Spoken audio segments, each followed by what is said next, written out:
Mesdames, Messieurs, bonsoir. Bienvenue à toutes et à tous à ce nouveau numéro de l'économie pour tous. Je suis passée, je suis avec mon invité de tous les jours, de tous les temps, M. Simon Bosso Kiampoutou. Il est notre consultant en économie. J'espère qu'il vous édifie à chaque fois que vous avez l'occasion de l'écouter. Alors, je m'en vais directement lui dire bonsoir. Bonsoir madame, bonsoir à nos téléspectateurs et téléspectatrices. Auditeurs, téléspectateurs, ça revient tout de même. Ça, nous sommes à la télé. Ah oui, bon, vous voyez, comme je parle aussi souvent à la radio. Hein. Oui, je comprends. Alors, ce soir, on va parler du train de vie de l'État. Alors, M. Simon Bosso, vous serez d'accord avec moi que partout dans le monde, on a essayé de réduire les trains de vie de l'État. Mais qu'est-ce qui est prévu ici, précisément en RDC? Bien, mais comme vous venez de le dire, face à cette crise du coronavirus qui a entraîné une chute parfois brutale de beaucoup d'activités économiques, on a fermé un certain nombre d'activités. Ici chez nous, on a fermé les bars, les terrasses, les restaurants, les banques à un moment donné. Les banques à la Gombe.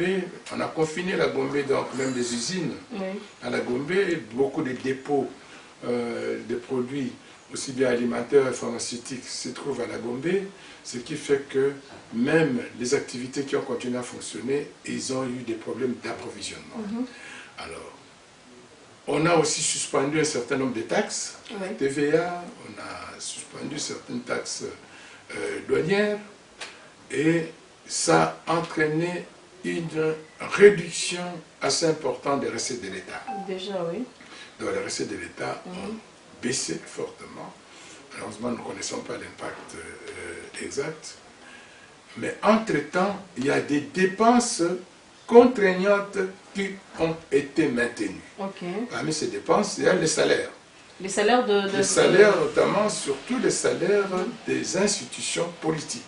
Parce que c'est là où il y a les plus gros. On constate que plus de 60%, d'autre part de 80%, des rémunérations de l'État sont payées par les institutions politiques. Bien qu'il y ait un service minimum, donc ils sont toujours continués à être payés. Il n'y a pas de salaire minimum. On a prévu, même les gens qui ne vont pas au travail, ils continuent, à la fin du mois, ils vont chercher leur salaire.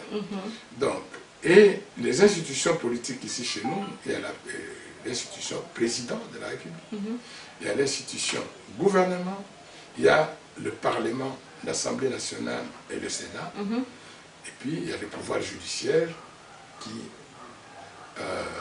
consomme quand même beaucoup moins, à part peut-être les chefs de ces institutions qui ont des cabinets. Alors, donc, quand on voit les niveaux de rémunération dans ces différentes institutions et les chiffres qui sont arrivés, les niveaux d'exécution du budget fin avril, parfois fin mai, on voit que la présidence de la République a consommé plus que les crédits qui ont été votés dans son budget.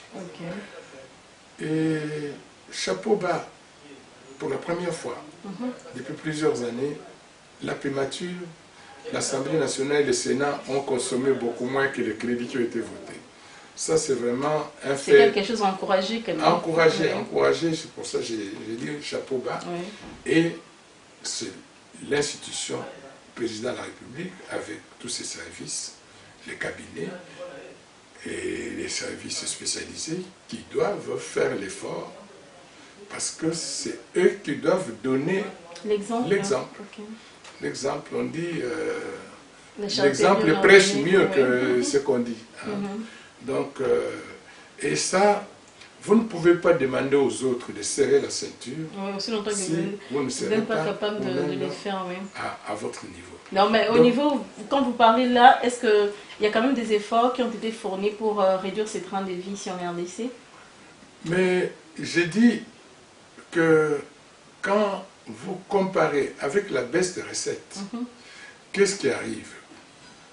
Si le niveau des dépenses ne change pas, puisqu'il n'a pas changé au niveau des rémunérations et du fonctionnement, l'État est aujourd'hui financé par la Banque centrale, ce que nous appelons les avances de la Banque centrale. Et les avances de la Banque centrale, c'était la création monétaire nous fabriquons de l'argent, des francs congolais à partir de la banque, sans un soubassement économique. Normalement, les recettes de l'État viennent de la production de l'économie. L'impôt, comme je l'ai toujours dit, c'est un prélèvement sur la richesse nationale.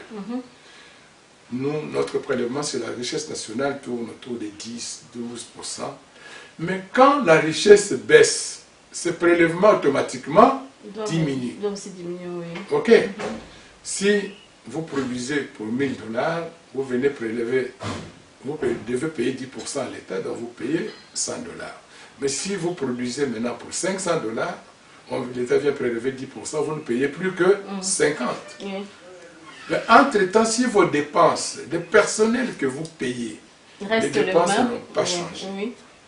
Il peut rester le même, mais faire un sacrifice. On a vu à travers le monde, même en Afrique, des présidents qui ont renoncé à leur salaire pendant 3 mois, des députés qui ont renoncé. Oui. Si j'ai entendu un député qui avait renoncé, ou 2, je ne sais pas, si c'est effectif, à leur salaire pour participer. L'État a même accru certaines dépenses. Par exemple, on nous a dispensé de paiement de l'eau et de l'électricité pendant 2 mois. 2 mois, oui. Je crois que c'est avril et mai ou mars et avril, je ne sais pas. Parce que je viens de recevoir une facture de la régie des eaux pour le mois de mai.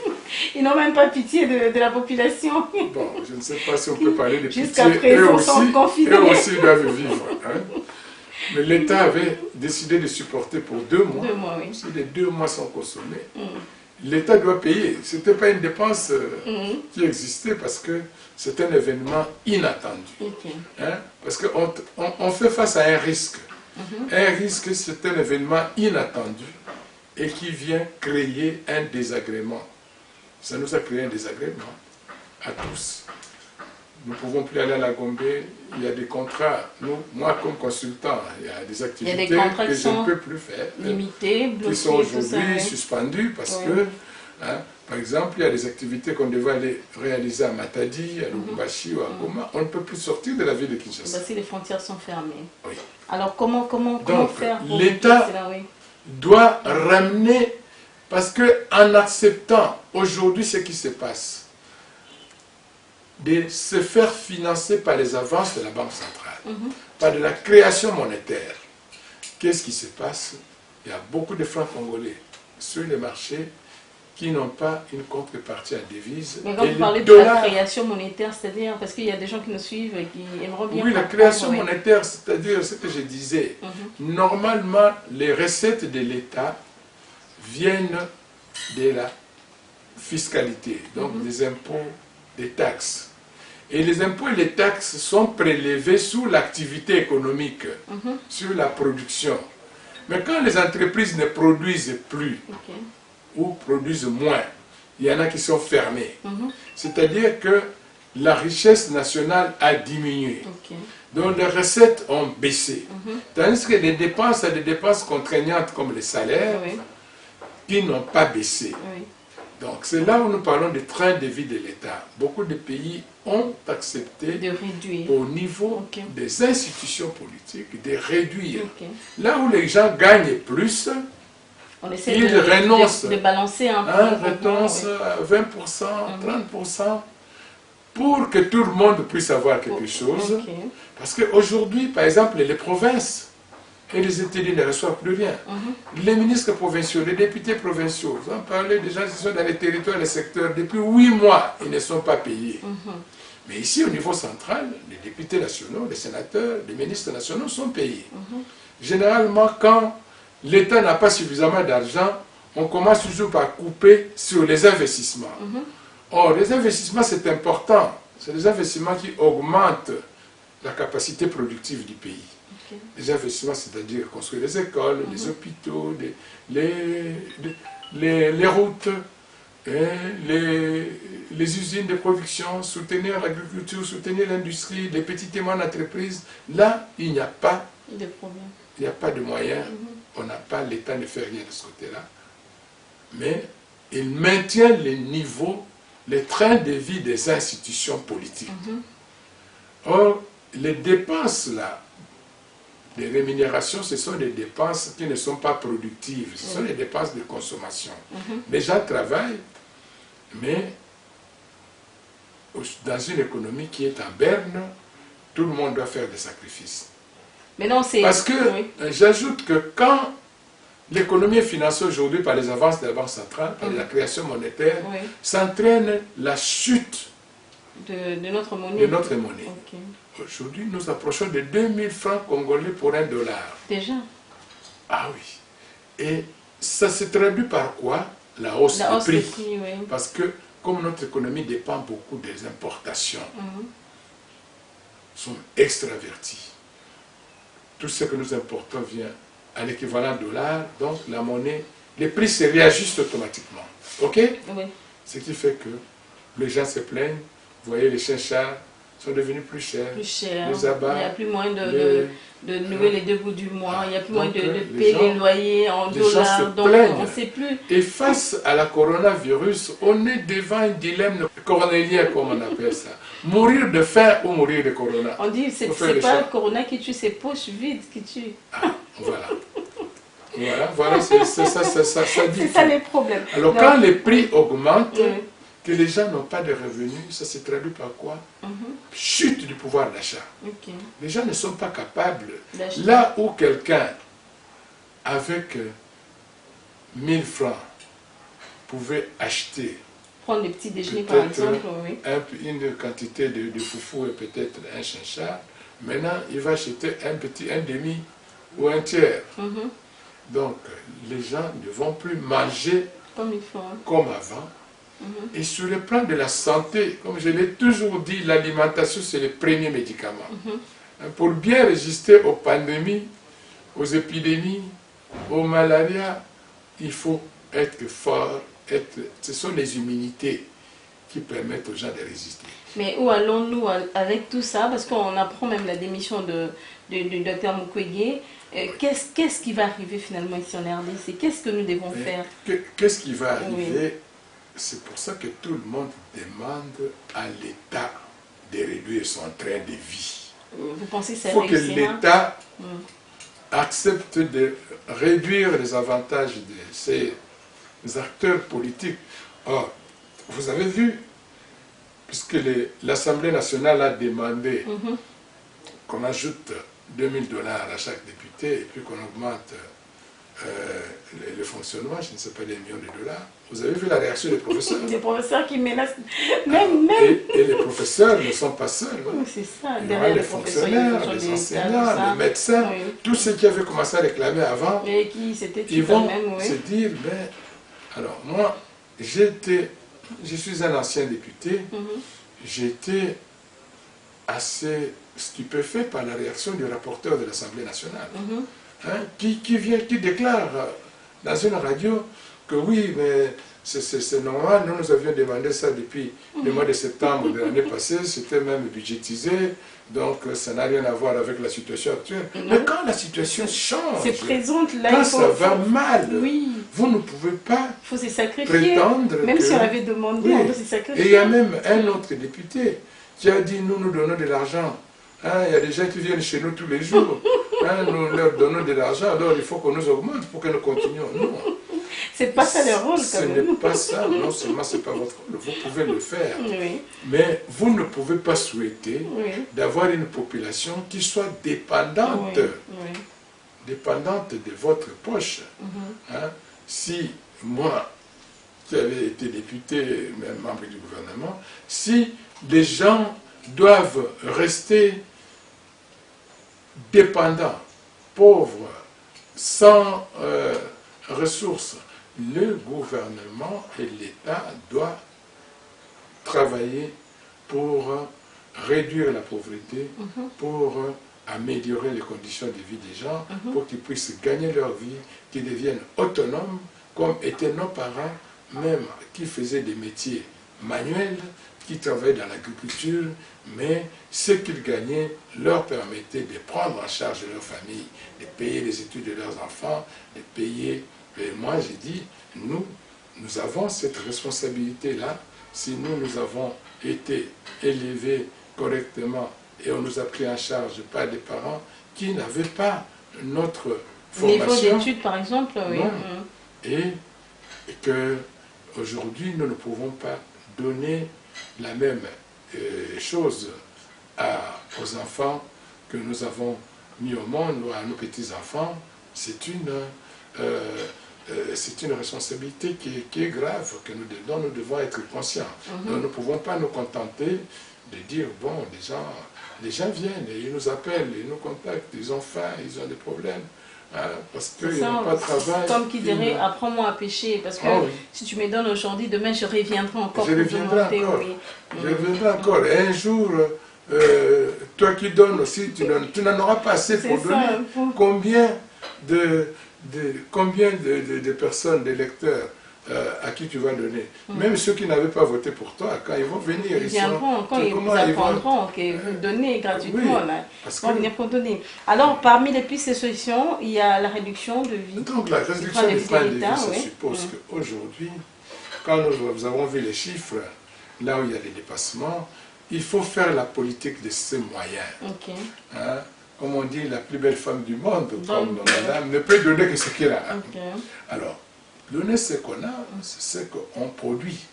C'est-à-dire, il ne faut pas consommer ce que vous n'avez pas produit. Mais pour produire, ça va prendre beaucoup de temps, c'est ça? En attendant que la production reprenne, nous devons ajuster vers le bas notre niveau de consommation. Le niveau de dépenses de consommation, de fonctionnement, moins de carburant, moins de voyages. Heureusement que le corona nous a obligés tous de rester sur place. De rester chez soi.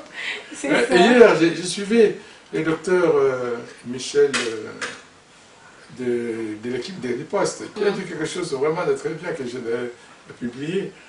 Il a dit, ce sont les hommes qui transmettent le coronavirus en se déplaçant. Oui, parce que le ce n'est pas le virus lui-même. Le virus n'a pas de pieds, ne bouge pas de lui-même. Ce sont les hommes qui les transportent. Donc, si déjà nous nous disciplinons avec le système de travailler avec des horaires flexibles là, de travailler plus en télétravail, il y a moins de gens qui vont au bureau. Donc, les gens peuvent aussi être moins payés.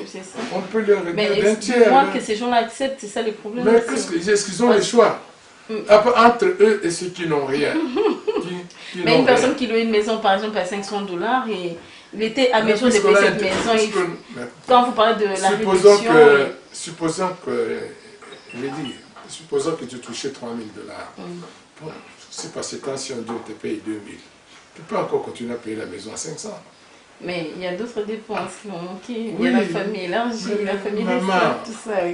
Il faut se comparer avec les autres.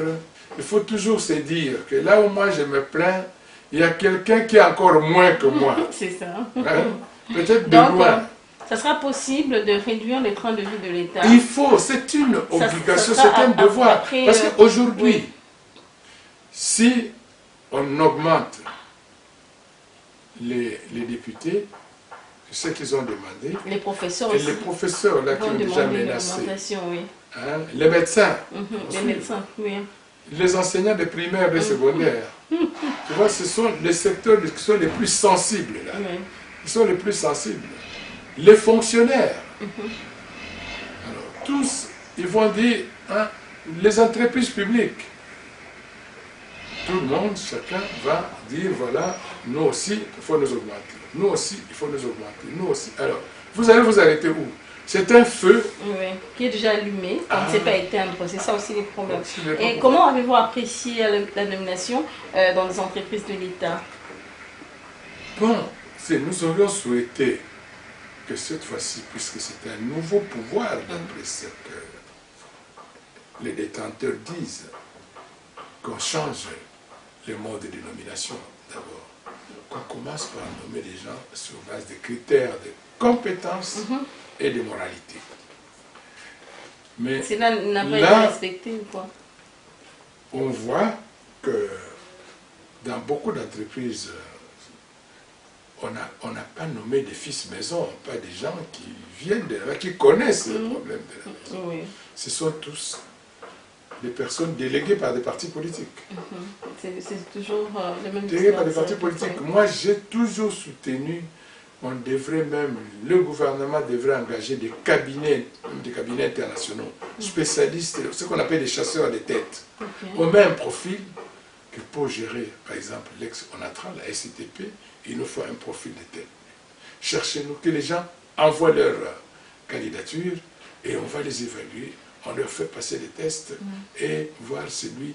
Et quand on les engage, on leur donne des plans de performance avec des résultats qu'il faut atteindre. Si vous ne les atteignez pas, on vous vire. Parce que là, c'est devenu comme vraiment des cadeaux. Hein.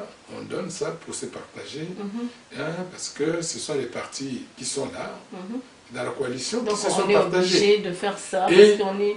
Oui. Plus encore, on a même nommé des députés, des sénateurs, comme président des conseils d'administration, comme administrateur. Or, dans les entreprises, qu'est-ce qu'on fait? On gère. Au Parlement, on contrôle. Ce sont deux fonctions incompatibles. J'étais parlementaire. Pourquoi quand nous quittons le Parlement pour aller au gouvernement, nous abandonnons notre mandat? Parce que tu ne peux pas faire les deux. Les deux à la fois, oui. Tu ne peux pas gérer et contrôler. Mais là, comment voulez-vous un parlementaire qui est président du conseil d'administration? C'est lui qui préside le conseil, qui prend les décisions. Le conseil d'administration, c'est l'organe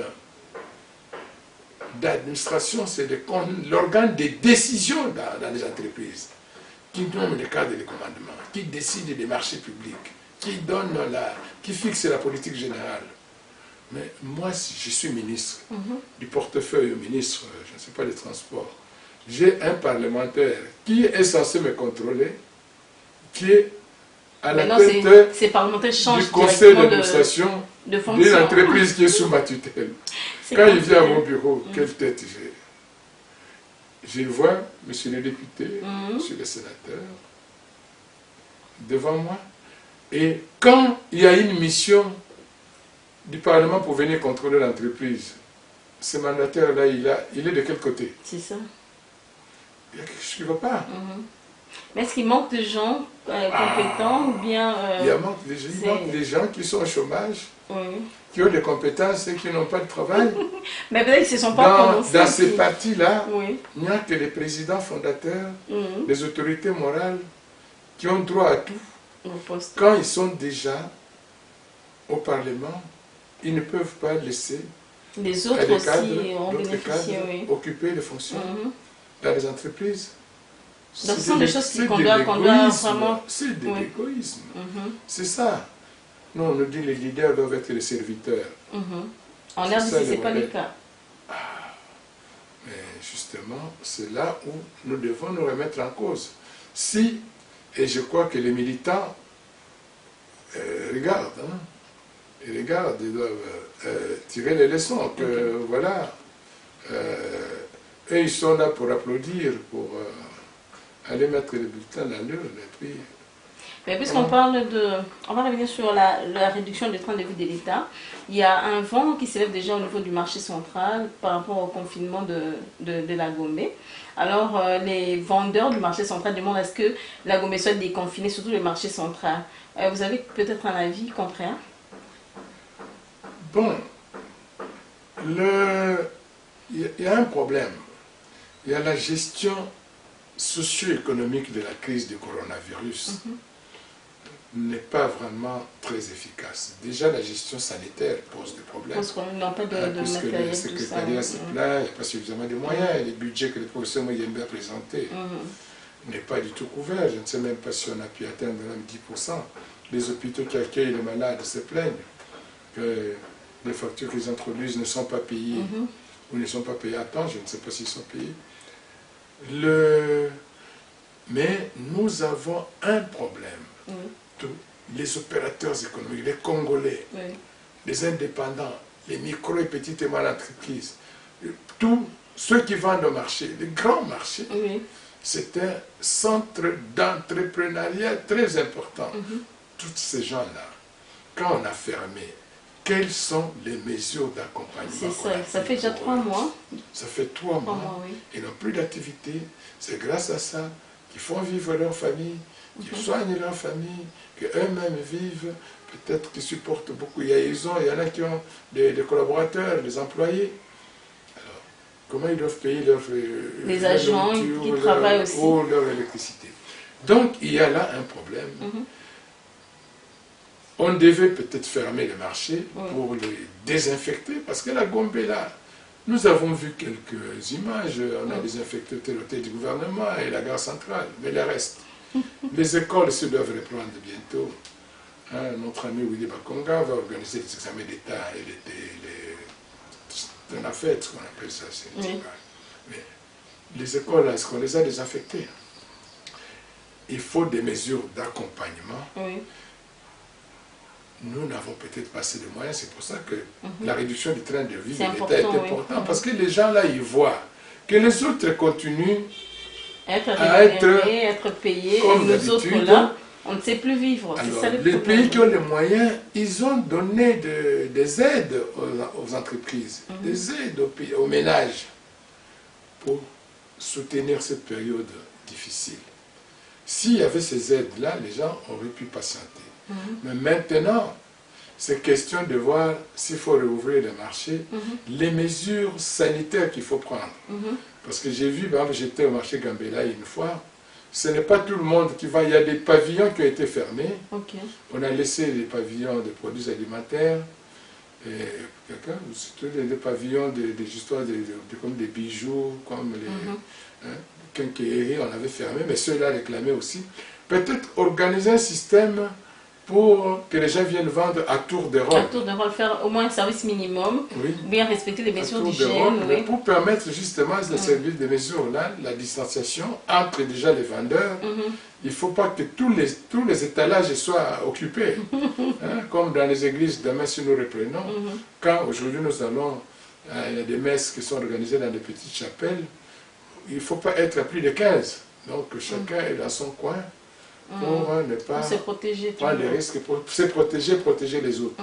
Donc, je crois qu'il y a un problème socio-économique qui est là, déjà, qui est important, qu'il faut résoudre, mais tout en tenant compte de conséquences sur le plan sanitaire, parce qu'on a vu, j'ai vu des images hier sur la France, dès qu'on a ouvert les terrasses, c'est l'afflux, tout le monde c'était comme là, une bonne année là. Je vois qu'en Chine, même, il y a une deuxième vague de corona qui est en train d'apparaître.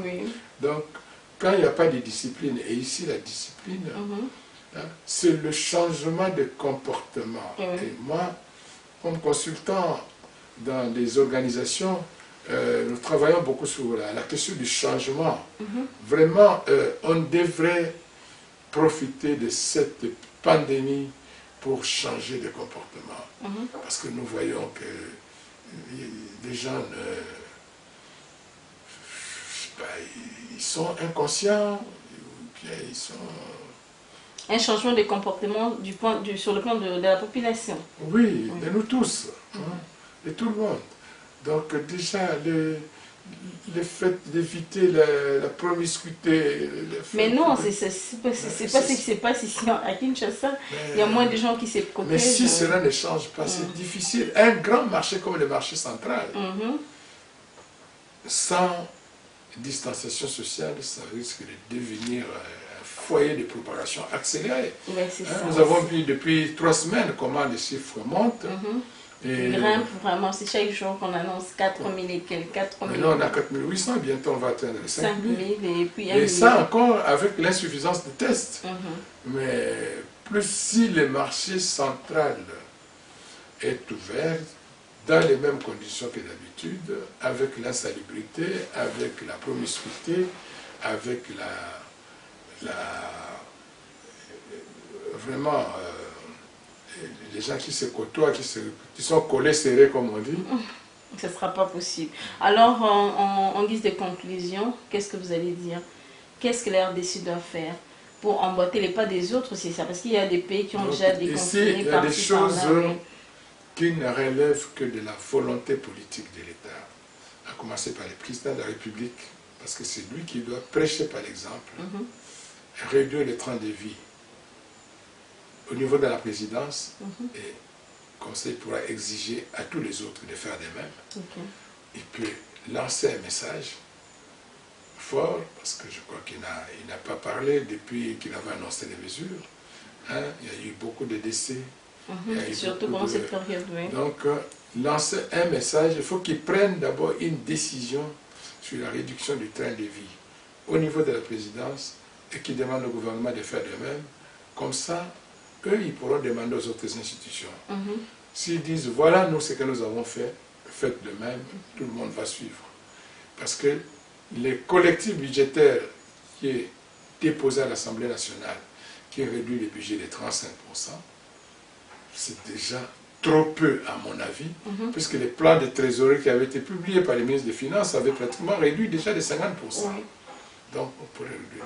Et le budget qui est une loi, à partir du moment où les autorités les plus élevées décident de réduire les niveaux de rémunération, les niveaux de fonctionnement de moitié, c'est possible, tous les autres vont suivre et personne ne va réclamer. Hein, parce que et les professeurs, et les médecins, et les fonctionnaires, tous les autres vont dire, ah, c'est bon, on va quitter ici. Ils ont donné l'exemple, nous pouvons aussi supporter en attendant que la situation s'améliore.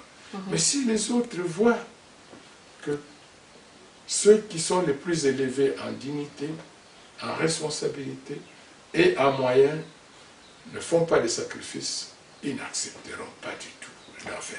Monsieur Simon Bosso, votre numéro de contact? 085 0151 720. Essayez de répéter. 085 0151 720. Merci beaucoup, monsieur Simon Bosso, d'avoir répondu à toutes nos questions. C'est moi qui vous remercie, madame, de vous déplacer pendant le confinement pour continuer à servir la nation. La nation et le peuple de Dieu par nos partages. Ok. Madame, messieurs, merci beaucoup d'avoir regardé ce magazine. On a parlé de la réduction du train de vie de l'État. Vous avez suivi les propos d'un expert, un consultant en économie. Notre consultant en économie, il est toujours avec nous. Alors, merci beaucoup parce que ce sont des choses à prendre à bras le corps, comme qui dirait à prendre au sérieux.